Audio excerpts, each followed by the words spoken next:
Good afternoon, guys. I'm back. First off, I apologize because I lied to you in my last video. I said I was going to see you guys tomorrow, aka the next day, which was yesterday, and I totally forgot to record a video. So much for habits, right? This quarantine thing, so far, I've done pretty good on a number of things. Building a routine has not been a strong point. I'm cracking the whip on myself to see if next week I will do better. I want to do more walks or be more active, so to speak. How that's going to work out, I will have to find out. I actually have a bike. I think I mentioned I have a bike, which I'm thinking about cleaning up, and maybe I'll just ride around Sunny Seed Road. Today's there's not too much to really talk about. I'll give some things that I've been following up on social media as far as COVID-19 and local, national, and world situation, which is pretty astounding. Yeah. Oh, first off, shout out to my girlfriend, who's arguably my biggest fan at the moment. Watches all my videos, even likes to comment. So if you want to see who that is, she is there. Also, my biggest critique, and she's right on a number of things. Last video, I was clicking my pen like crazy, and I don't realize I do it till it's like too late.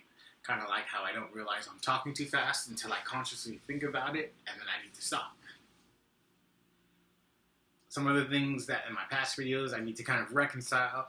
When I was recording from the hotel, I called it the Paris Hilton Hotels, which is not entirely false, but they're not the Paris Hilton Hotels. They're the Hilton Hotels, and specifically the Hilton we were staying at was the Hilton Gaslamp. It's like a block from Petco Park, for those of you familiar. A great place. We really lucked out.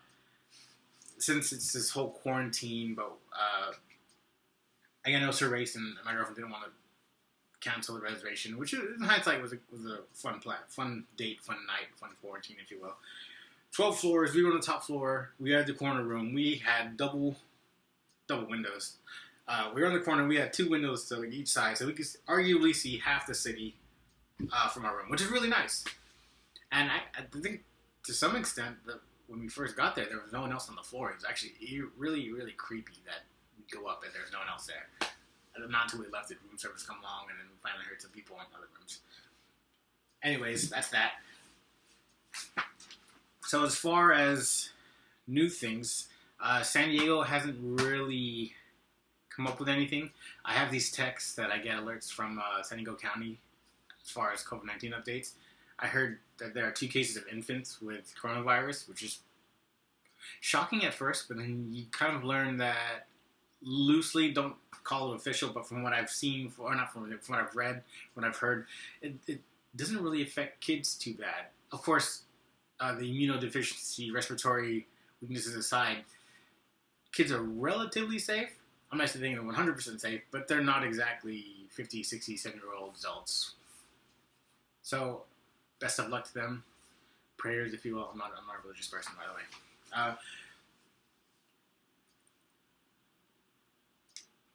What was I going to start? I was watching a lot of press conferences with state governors and city governors. 2 that really stuck out to me was the Florida State Governor, Ron DeSantis, was refusing to order to order a shelter-in-place mandate. So basically, he didn't want to tell people, "Hey, you should stay indoors," which is kind of nuts. If anyone actually took seriously how contagious COVID-19 is, I think at least a soft quarantine would be a soft, order to stay inside, to social distancing would be in order. But he's not refusing to do it at all. He's to say he's refusing to do it, that's a testament of itself. Just to name some stats as a little caveat, bookmark, Florida has 1,400 cases and 18 deaths. It's not a lot. It's more than San Diego, not more than California, but that's something to kind of keep in mind. We'll see if Florida blows up. I mean, not literally, but as far as cases goes, which I definitely don't want to wish on anyone or any place. But, yeah, we'll follow that accordingly. Lastly, there was this thing on Texas Lieutenant Governor Dan Patrick where he alluded to opening the economy and not letting the danger of senior citizens and the vulnerable stop us from running an economy.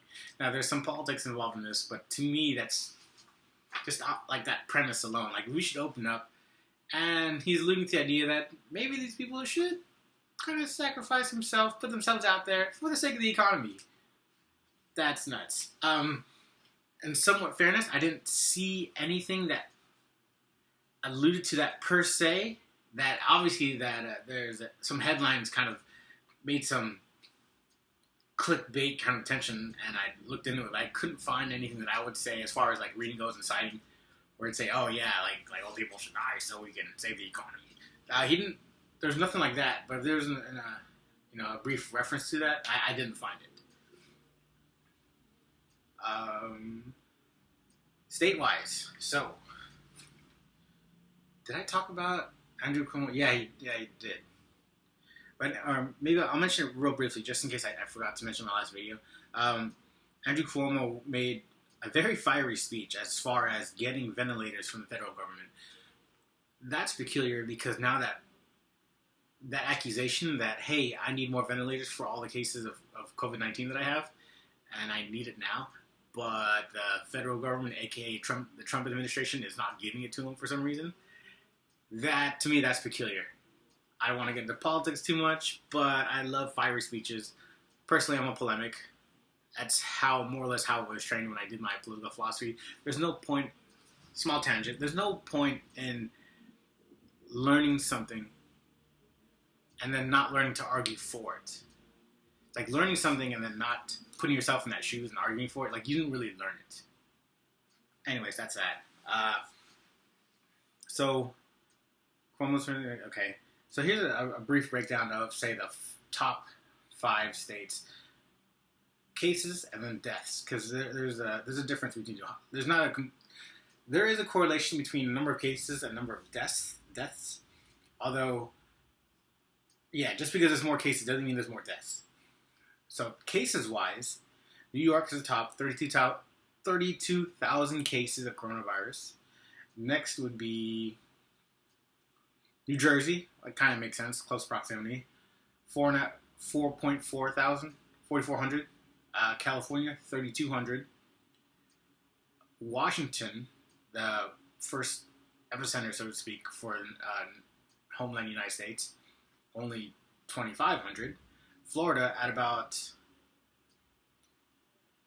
2,000. Now I should correct, I think I mentioned earlier that about the Florida governor when they only said 1,400 cases. So that was on March 24th. There was about 1,400 cases. At 2 days later, today, AL, it's an Alabama website. I'd still use it. The numbers I still trust it to a certain degree. Says that Florida is about 1,900. 19 or something. I rounded up to 2,000. So that's about 500 cases a day. That's quite a bit. That's also a statement to the not issuing a in-shelter mandate. Okay, I'm going to step back on that one. Now, deaths are a little bit different. New York, number 1. Thus, Cuomo's fiery speech. Number 2 in deaths is actually Washington at 132. New York was 334. Washington was 132. Number 3, 4, and 5 are pretty close together. California has 67. Louisiana has 65. New Jersey has 62. So, where to look at this? Yeah, there's more or less a strong correlation. I guess a state to look out for would be Florida. I think another one is Texas. As far as the letting seniors die out, for the economy. I also believe that testing has to do with a lot of things. So just because high rates of testing will increase high rates of cases, but potentially could also decrease the rate of death, because once you realize who has COVID, then you treat them, isolate them, and prevent the spread. There's that. Now moving to more of an international scale. Worldometer. I'm getting this next segment of information I got from worldometerinfo.com. It's the first somewhat credible or first link that looked even remotely credible for whatever. Anyways, obviously China's still number one as far as deaths and as far as cases, but close behind is Italy. I don't know if anyone has heard about Italy. Italy went lockdown like overnight. Forgive me if I'm just throwing a stat out there, but I didn't cite it. But at one point there was 740 deaths, 40 cases or 40 deaths, 40 deaths overnight. Anyways, either way, that's a lot in a 24-hour period. That's a lot of people dying. Of course, there's some side factors to that, as in that Italy is, as a population, generally older and thus more susceptible. I guess there's also a comment to be said about their response and whether or not, since they didn't lock down in time, or like some administrations here at home didn't respond fast enough and just kind of let it spread. And thus, their medical system was more or less overwhelmed. Of course, was spun politically, saying, "Oh, look, socialized medicine. Look how good that's doing." But that's kind of not fair, in my opinion. Granted, population side and like responses of the government.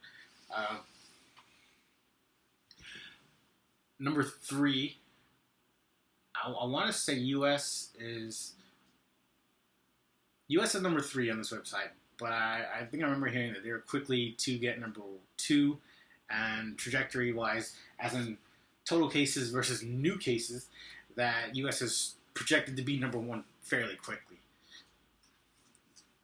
Also up there is Spain. Spain's also rising pretty quickly. They don't have as many current cases, as the United States, Italy, or China, but their rate of new cases is rising pretty fast. It doesn't look like it'll beat the United States, but respectfully, some outside factors are population-wise. The United States is number, I was going to say 4. I don't know if that's entirely true.